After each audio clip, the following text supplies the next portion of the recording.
Hi guys, and welcome back to CFOP Cubing.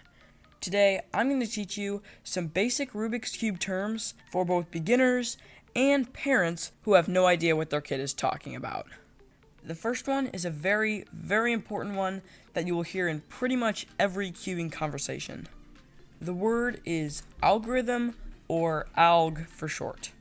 An algorithm is just a set sequence of moves that does a certain thing to the cube, and that is essentially how you solve almost every Rubik's Cube. Sometimes though, algorithms can be kind of long and hard to memorize. To make memorizing easier, we can break most algorithms up into triggers. Triggers are basically small sequences of moves that are common in many algorithms. Usually we have those triggers already memorized from other algorithms, and then it makes it a lot easier to memorize that part of that algorithm.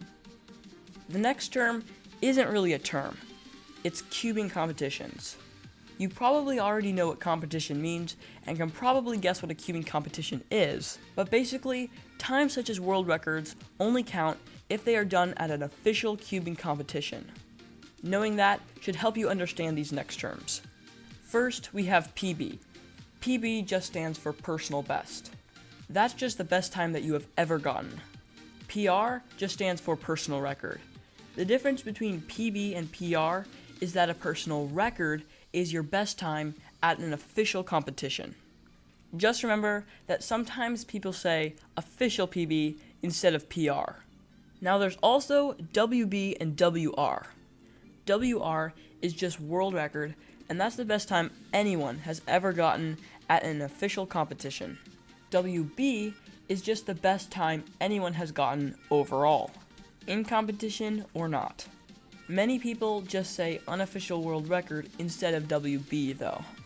Now there are other official records like NR for national record and CR for continental record. Another thing that will be useful to know is certain methods. You don't need to know how to do many methods, but knowing what each method generally is useful in conversation, especially if the person you're talking to doesn't use the same method as you. The most common method among beginners is, well, the beginner method. This is the method that almost all people learn at first. The beginner method is pretty much the CFOP method, but the steps are broken into bite-sized pieces. The CFOP method is a lot faster, but it's harder to learn. The CFOP method is done by getting the first two layers completed intuitively, and then the last layer is completed by using a combination of algorithms. The RU method is done by getting two blocks on the sides like this, then the rest of it is done mostly with M and U moves. The ZZ method is done by making the edges orientated in a way where you can make the first two layers easier, and then the last layer will be slightly easier than normal. The Petrus method is where you make a 2x2 cube like this, then orient the edges to make the rest of the first two layers easier, and then the last layer a little easier.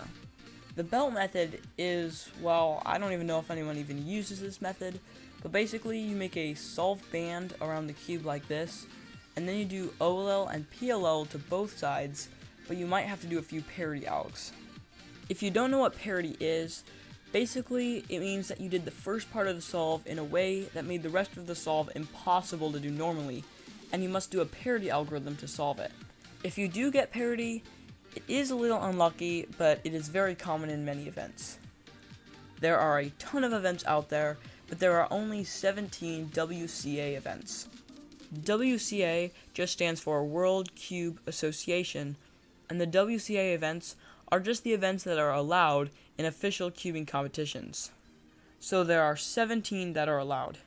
These events are 2x2, 3x3, 4x4, 5x5, 6x6, 7x7, Scube, Pyraminx, Megaminx, Square 1, Clock, 3x3 OH stands for one-handed, 3 blind, 4 blind, and 5 blind, which just means 3x3 blindfolded, 4x4 blindfolded, and 5x5 blindfolded.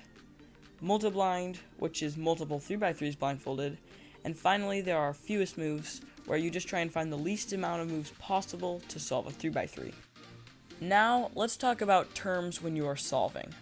Before you start your solve, you're going to have a cover over the cube so you can't see it. Then, when you're ready, you will remove the cover and inspection starts. Inspection is just the 15 seconds that you get to look at the cube before you start solving. Now, at the end of the solve, there are some penalties that you may get if you complete the solve incorrectly. The two most common penalties that you can get are +2 and DNF. Can you guess how many seconds a +2 adds to your time? Yeah, it adds 2 seconds. You can get more than one +2 in a solve, but the most common one is when you stop the timer and your cube is one move away from being solved. The reason why this is so common is because a lot of times you just throw the cube down and try and stop the timer as fast as possible. When you do this, sometimes you miss the last move, or you just don't turn it enough. To count as one move, the layer must be closer to one side than the other. Here are the other 7 ways that you can get a +2 added to your time. If you are more than one move away from being solved after you stop the timer, this is a DNF. DNF stands for did not finish. You can get a DNF for many reasons. If you go to the WCA regulations and search for DNF, you will find a lot of results. Generally, make sure you don't really interact with the puzzle ever unless you are solving or inspecting. And even in inspection, make sure you don't turn the puzzle. The final term I'm going to tell you about is a very important one. It's about averages. When talking to a cuber for the first time, you will pretty much always get asked your average. You can just tell them a number and they'll understand you, but the way cubers tell their average is by saying they are sub blank. Sub just means under. So if I averaged under 20 seconds, I would say I average sub 20. If you averaged about 20 seconds, and you are above and below almost exactly the same amount, you could say you're sub 21 if you wanted, but generally, people say it as a round number like 20 or 25, and 21 is much less common. Most of the time, if you average about 20 seconds, you would say you're sub 20 anyway. That's all for this video. Subscribe if you haven't, and thank you so much for watching this video. See you in the next one.